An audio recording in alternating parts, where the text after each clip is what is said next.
예, 알겠습니다. 예. 그럼 오늘 이제 잠시 뒤에 국회에서 이제 3당 대표들이 만나는 자리에서는 선거법 개정안이 이루어지게 되는데 네네.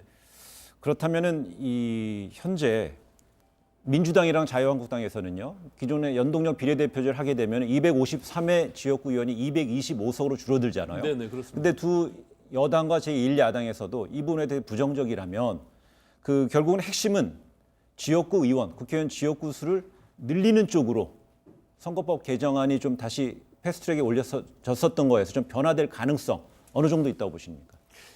그러니까 이제 뭐 그게 현실적으로 지역구를 줄이는 것이 가능하겠느냐라는 생각 때문에 정원을 늘리는 것을 자꾸 이제 논의가 되는데 정개특위에서 왜 당시에 300명 이상의 국회의원 정수를 늘리지 못하고 300명으로 합의를 했겠습니까? 네. 이건 국민들의 대다수가 정치 불신으로 인해서 반대하고 있는 것이거든요. 네. 그래서 불가피하게 그러면은 우리가 어렵지만 정수를 28개 의원 지역구 의원을 좀 줄여보자라고 해서 합의된 게 225대 75 지금 패스트트랙 네. 법안인데요.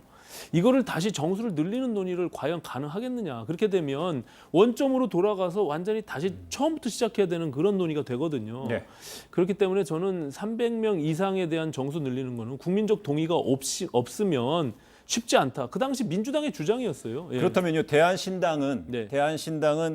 그 현행 지역구 의석을 유지하도록 수정해야 한다는 입장인데 여기에 이제 연결해서 오늘 바른미래당이랑 민주평화당이랑 네. 그 정의당이랑 공동으로 연동형 비례대표제 도입을 골자로 하는 이 관련된 선거법 개정안에서 공동 기자회견을 네. 얘기하고 있잖아요. 네네. 그렇다면은 바른미래당은 지금 기존에 그럼 225 더하기 75 네.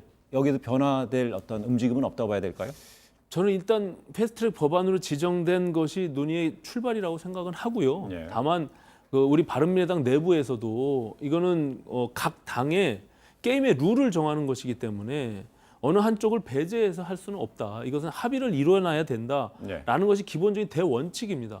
합의 없이 밀어붙여서 가면 이것이 그다음 정권에 아니면 국회의 의석이 어떻게 변동이 있을지 모르는 상황에서 그런 선례를 남기게 되면 굉장히 큰 오점을 남기는 것이다. 이런 생각을 갖고 있습니다. 그래서 연동형 비례제가 됐던 중대선거구가 제가 됐던 어떤 선거법의 개정은 기본적으로 합의를 도출해내는 게 가장 바람직하고요.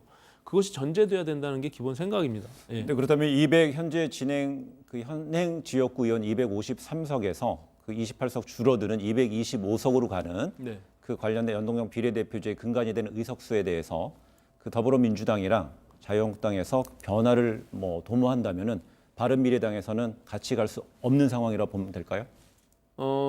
저희가 이제 바른미래당이 패스트트랙 과정에서 이제 제가 특히 강제 사보임과 관련해서 강하게 반발하고 그건 제 소신이었기 때문에 네. 그래서 결과적으로 당이 좀 분열이 일어나고 이렇게 된 계기가 되기도 하거든요. 예. 그런 측면에서는 이게 하나의 목소리가 지금 내고 있지 못하고 있습니다. 왜냐하면 선거법과 관련해서도 생각이 좀 다르고요.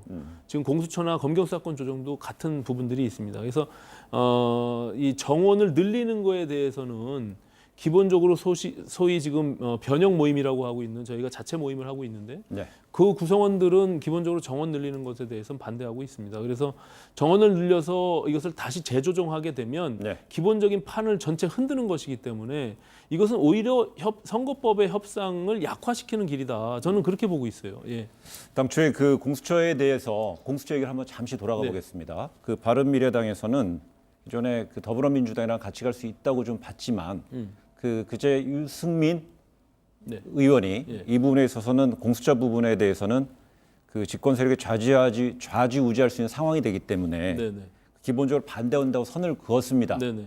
그렇다면 혹시 이 선거법 개정안이랑 공수처랑 같이 연동해서 움직일 가능성, 같이 처리하는 쪽으로는 바른미래당에 대해서는 어떻게 생각하고 계십니까?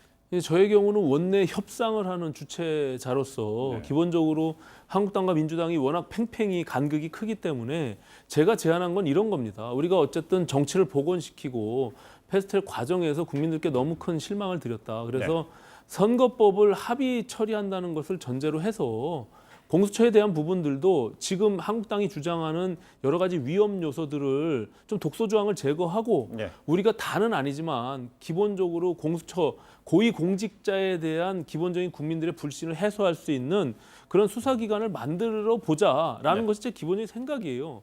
그렇기 때문에 선거법만 합의 처리하겠다라고 만약에 전제한다면 저는 공수처가 기소권 없는 공수처, 다만 경찰보다는 영장 청구 권한을 갖는 그런 공수처, 네. 좀 더 강한 공수처가 되는 것이죠. 기소권 없지만 네. 경찰보다는 이제 그런 정도의 수사기관을 만약에 우리가 출발시키면 기본적으로 국민들이 갖고 있는 여러 가지 불신 해소에 있어서도 큰 역할을 할 수 있다. 저는 이렇게 보고 있습니다. 알겠습니다.